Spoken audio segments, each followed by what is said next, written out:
Halo pemirsa GPR TV dari Sabang sampai Maroke, dari Miangas hingga Pulau Rote. Bertemu lagi bersama saya Mona Azaridisa dalam program Kominfo Newsroom.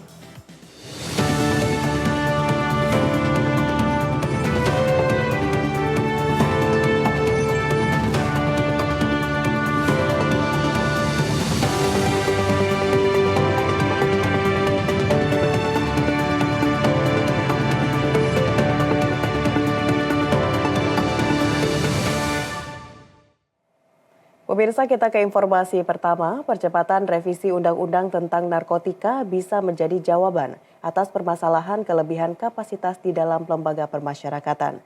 Hal ini ditegaskan oleh Menteri Hukum dan Hak Asasi Manusia, Yasona Lawli, dalam rapat kerja bersama Komisi 3 DPR RI di Jakarta.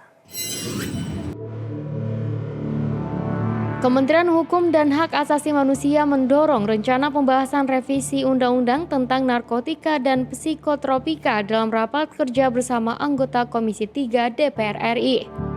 Menkumham mengatakan revisi Undang-Undang narkotika bisa menjadi solusi dari kapasitas lapas yang semakin terbatas dan pemberantasan narkoba yang lebih efektif. Narapidana narkoba disebut Menkumham menjadi yang paling banyak mendekam di dalam lapas. Jumlahnya bahkan mencapai 50% dari lapas. Sesak napas dalam lapas dinilai Menkumham harus cepat ditangani dan perlu kerjasama beberapa pihak menangani persoalan tersebut. Revisi Undang-Undang Narkotika akan mengarahkan pemakai narkoba untuk direhabilitasi sehingga mengurangi jumlah narapidana dalam lapas. Lapas di Indonesia telah mengalami kelebihan kapasitas 89%, di mana kapasitas hunian lapas berjumlah 140.000, namun total penghuninya berjumlah 265.000 orang. Sekarang di tangan teman-teman, kalau bisa kita selesaikan ini bisa menjadi legacy antara pemerintah dan Komisi 3 DPR. Selalu yang disampaikan oleh teman-teman, oleh Komisi 3, overkapasitas karena narkotika, penanganan narkotika dan lain-lain. Saya kira paradigma baru yang mau kita ambil dalam revisi Undang-Undang Narkotika ini menjadi amat penting. Kalau ini lagi kita carry over Pak Ketua, seperti kita ketahui bahwa, mohon maaf, nanti akan ada anggota-anggota DPR yang baru, anggota Komisi 3 yang baru, yang harus kita ulangi lagi pembahasannya nanti. Mundur, banyak energi yang tersita. Kementerian Koordinator Bidang Kemaritiman dan Investasi optimis nilai ekspor nikel Indonesia pada tahun 2030 dapat tumbuh hingga menyentuh angka 70 miliar dolar atau setara dengan 1.140 triliun rupiah. Proyeksi nilai tersebut merupakan dampak dari hilirisasi. Nilainya akan lebih besar saat Indonesia mampu memproduksi prekursor katoda.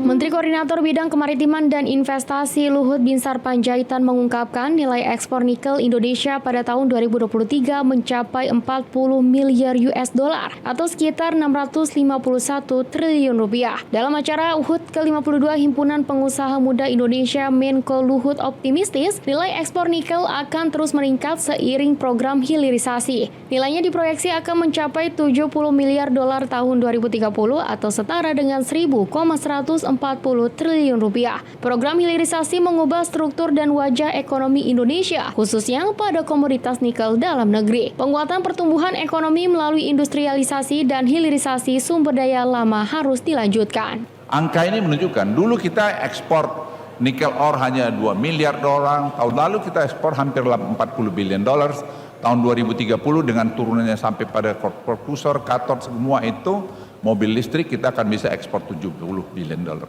Di mana Anda dapat seperti itu? Kita belum bicara tadi mengenai siwit. Siwit ini jadi kita negara terbesar di dunia sampai seperti nikel.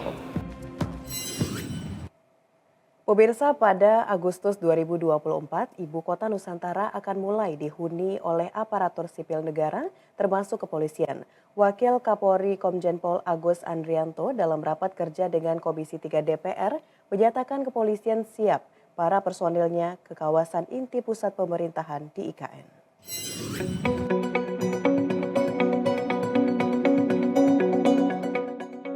Wakil Kepala Polri Komjen Pol Agus Andrianto dalam rapat kerja bersama anggota Komisi 3 DPR RI di Senayan, Jakarta memastikan Polri siap memindahkan tahap 1 personil sebanyak 1.667 orang dengan pembagian 700 personil di kantor pusat dan 967 personil pada sistem. Tidak hanya personil, Polri akan membangun sejumlah kantor pusat yang akan diisi oleh pejabat utama dan staf, kantor Polrestabes, gedung sentra pelayanan kepolisian terpadu, dan 4 kantor polsek.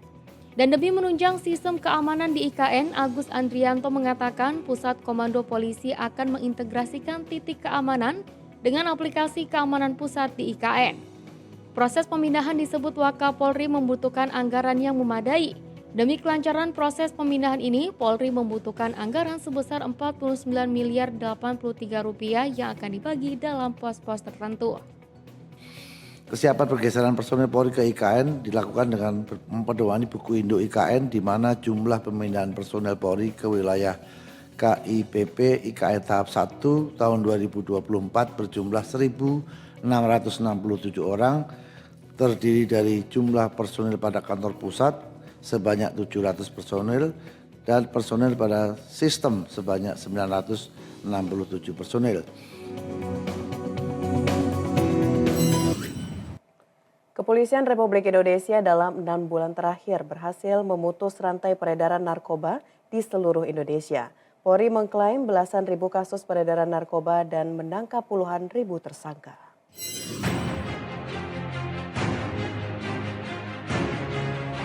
Wakapolri Komjen Agus Andrianto dalam rapat kerja dengan Komisi 3 DPR di Kompleks Parlemen Senayan mengatakan Januari hingga Juli dalam 6 bulan Kepolisian Republik Indonesia berhasil memutus belasan ribu kasus narkoba di seluruh Indonesia dengan penindakan kepada tersangka mencapai puluhan ribu orang. Bareskrim Polri dalam 6 bulan terakhir menyita bukti narkoba dalam jumlah besar yakni 2 juta gram sabu, 1 juta gram ganja, 2 juta gram pil ekstasi. Sitaan narkoba tersebut telah menyelamatkan nyawa jutaan orang Indonesia sejak awal 2024 hingga saat ini. Sampai dengan saat ini Polri berkomitmen dalam pemberantasan peredaran narkotika terkait dengan alokasi anggaran narkoba 2024 sebesar 567,4 miliar, kemudian usulan tambahan sebesar 524,5 miliar diharapkan nanti akan menjadi 1T. Dalam rangka memperkuat tugas Polri di wilayah perairan, telah dilakukan pengalokasian anggaran dalam bentuk pengadaan kapal patroli melalui pinjaman dalam negeri. Ada beberapa pengungkapan narkotika sepanjang tahun 2024 yang menyita perhatian publik yang telah mampu diungkap oleh Bareskrim Polri, diantaranya pengungkapan tindak pidana narkotika jenis sabu 10 kg dikemas dalam sebuah kaleng susu merek FNN. Pengungkapan clandestine lab dan pengungkapan DPO kasus clandestine lab Sunter di Bali, kemudian pengungkapan industri narkotika jenis sabu di Batam. Sepanjang tahun 2023 dan 2024, Bareskrim Polri telah melakukan pengungkapan tindak pidana narkoba dan menyelamatkan kerugian negara. Pemirsa, usai jeda pariwara, kami akan kembali dengan informasi lainnya. Tetaplah bersama Kominfo Newsroom.